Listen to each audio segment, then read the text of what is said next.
కాలంతో పరుగులు, నిత్యం ఎన్నో సవాళ్లు. విమర్శలను పట్టించుకోరు, పొగడ్తలకు పొంగిపోరు. ప్రభుత్వ ఆస్తులను కాపాడతారు, ప్రజల పక్షాన నిలబడతారు. ఎన్నో సమస్యలకు పరిష్కారం వాళ్ళు, ప్రజల కలల సారథులు వాళ్ళు.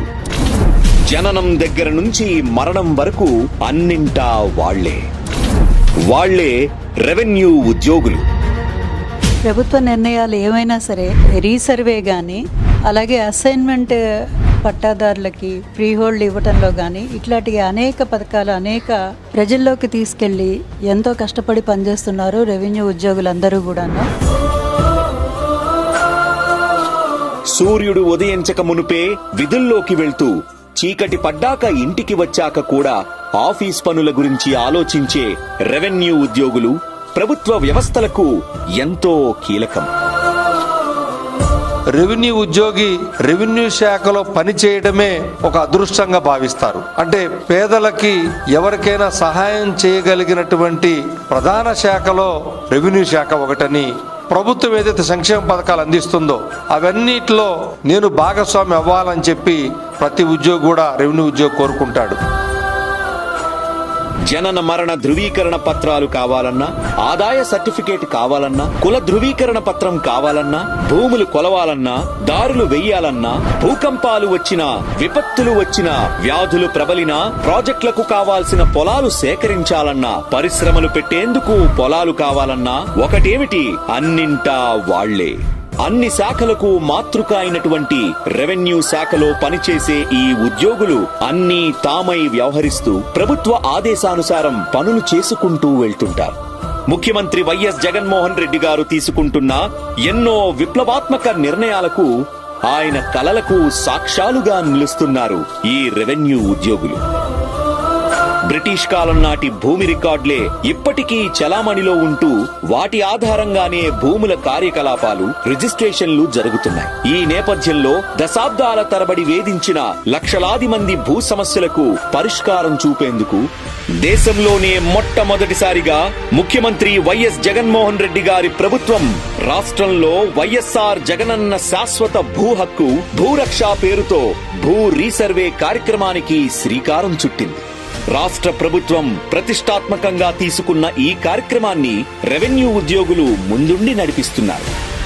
ఇప్పటికే దాదాపు 4000 గ్రామాలకు పైగా 57 లక్షల ఎకరాల్లో రీసర్వే పూర్తి చేసి కొత్త భూముల రికార్డులను డిజిటల్ రూపంలో తయారు చేసి ఉంచారు. ఏపీలో రూపొందుతున్న డిజిటల్ భూ రికార్డులు ఇప్పుడు ఇతర రాష్ట్రాలకు సైతం మోడల్ గా నిలుస్తున్నాయి. ఈ ప్రభుత్వం ఈ భూ పరిపాలనా విధానాల్లో అనేక మార్పులు తీసుకురావడం జరిగింది. మా రెవెన్యూ యంత్రాంగం మొత్తం కూడా అహర్నిశలు ఏదైతే ప్రభుత్వం చేపట్టింది ఈ రీసర్వే ప్రోగ్రాము ప్రజలకి చాలా ఉపయోగకరంగా ఉంది అని భావించి అహర్నిశలు కష్టపడుతూ రీసర్వేని ఈ రోజున థర్డ్ ఫేజ్ దాకా తీసుకెళ్లడం జరిగింది. దాంట్లో మా రెవెన్యూ ఎంప్లాయీస్ యొక్క కష్టం ఎంతో ఉంది. అంతేకాదు, రాష్ట్ర చరిత్రలోనే తొలిసారిగా రాష్ట్ర ప్రభుత్వం 20 ఏళ్లు పైగా అనుభవం ఉన్న అసైన్డ్ భూములపై వారికి యాజమాన్య హక్కు కల్పించింది.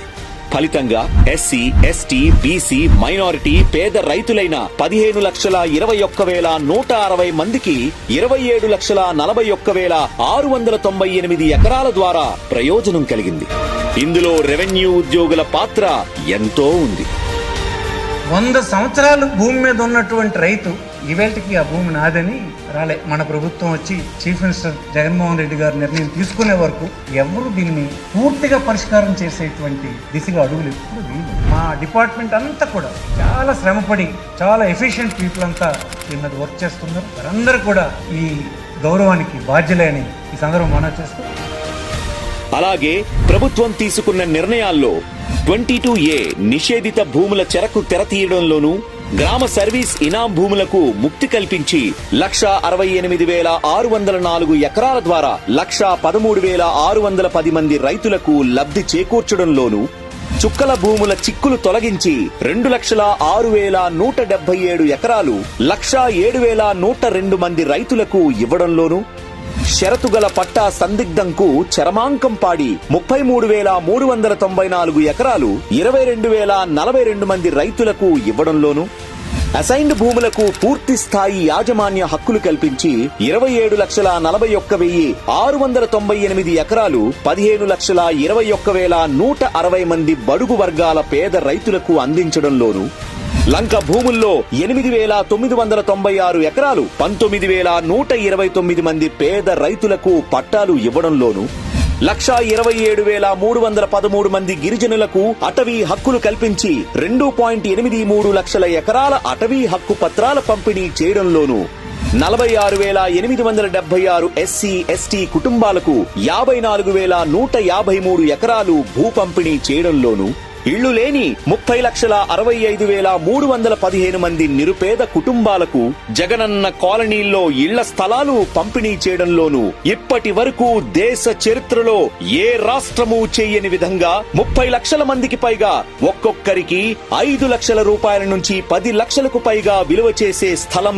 ఇవ్వడమే కాకుండా ఇళ్లు కూడా నిర్మించి ఇద్దామని ముఖ్యమంత్రి వైఎస్ జగన్మోహన్ రెడ్డి గారు తీసుకున్న నిర్ణయాన్ని అమలు చేయడంలోనూ ఇలా చెప్పుకుంటూ పోతే ఎన్నెన్నో. ఈ స్థాయిలో ఈరోజు ప్రభుత్వం ఉద్యోగులందరూ కూడా సేవలు అందించేందుకు, ఈరోజు ప్రజలకు తోడుగా నిలబడేందుకు ఇంత ఉత్సాహంగా అడుగులు వేస్తా ఉన్న పరిస్థితి గతంలో ఎప్పుడూ జరగని విధంగా జరుగుతా ఉంది.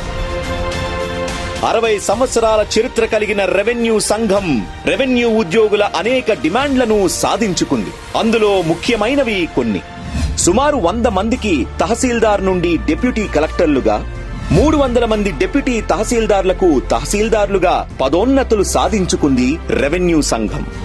గ్రామ రెవెన్యూ సహకారులకు 1 టైం సెటిల్మెంట్ కింద గ్రామ రెవెన్యూ అధికారులు గ్రేడ్ 2 గా ప్రమోషన్లు, గ్రామ రెవెన్యూ అధికారులకు సీనియర్ సహాయకులుగా పదోన్నతుల డిమాండ్లను సాధించడంలోను, గ్రామ రెవెన్యూ అధికారులు పార్ట్ టైం అసిస్టెంట్లు చనిపోతే ఆఫీస్ సబార్డినేట్ రికార్డ్ అసిస్టెంట్లతో సమానంగా కారుణ్య నియామకం కింద వారి అర్హత ప్రకారం జూనియర్ సహాయకులుగా నియామక డిమాండ్ ఈ ప్రభుత్వంలోనే సాధించడంలో రెవెన్యూ సంఘం విజయం సాధించింది. డిపార్ట్మెంట్ లో ఉన్న కేఆర్ఆర్సీ ఎలక్షన్ పోస్టులు రద్దు అవ్వకుండా, రెవెన్యూ ఉద్యోగుల పదోన్నతులకు ఇబ్బంది రాకుండా ఈ ప్రభుత్వం కొనసాగించడంలోనూ గ్రామ రెవెన్యూ అధికారులకు జూనియర్ సహాయకులకు సర్వే ట్రైనింగ్ పొందుటకు వారి వారి జిల్లాల్లోనే చేసుకునే విధంగా ప్రభుత్వం ఉత్తర్వులు ఇవ్వడంలోనూ రెవెన్యూ సంఘం కీలకంగా వ్యవహరించింది. గ్రామ రెవెన్యూ సహాయకులకు 300 రూపాయలు డిఏ మంజూరు చేయమని ఏపీఆర్ఎస్ఏ తరపున ప్రభుత్వాన్ని కోరగా వెంటనే స్పందించి అడిగిన దానికంటే ఎక్కువగా 500 రూపాయలుగా పెంచుతూ ప్రభుత్వం ఉత్తర్వులు ఇవ్వడంపై రెవెన్యూ సంఘం ప్రభుత్వానికి కృతజ్ఞతలు తెలిపింది. రెవెన్యూ సంఘం ప్రతి 3 ఏళ్లకు స్టేట్ ఎలక్షన్స్ అయిపోయిన తర్వాత పెద్ద స్థాయిలో రెవెన్యూ కౌన్సిల్ సమావేశాలు ఏర్పాటు చేసుకుని ప్రతి రెవెన్యూ ఉద్యోగికి రెవెన్యూకు సంబంధించిన విషయాలన్నీ కూడా బోధపరుస్తూ అందరికీ అవగాహన కల్పిస్తూ ఉంటుంది. అంతేకాదు, ప్రభుత్వం తీసుకుంటున్న నిర్ణయాల్లో రెవెన్యూ ఉద్యోగుల పాత్ర మరిచిపోలేనిది. ప్రభుత్వ నిర్ణయాలను శిరసా వహిస్తూ ప్రజా సంక్షేమమే లక్ష్యంగా వారు నిధులు నిర్వహిస్తూ ఉంటారు.